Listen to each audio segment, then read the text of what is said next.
Thousands of children are dying of starvation. The images of mothers embracing their motionless bodies, caressing their hair, talking to them, apologizing to them, is unbearable. How could anyone tolerate this horror?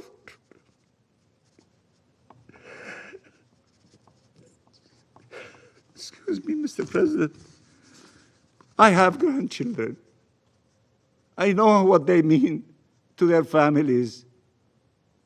And to see the situation of the Palestinians without us having hearts to do something is beyond the ability of any normal human being to tolerate.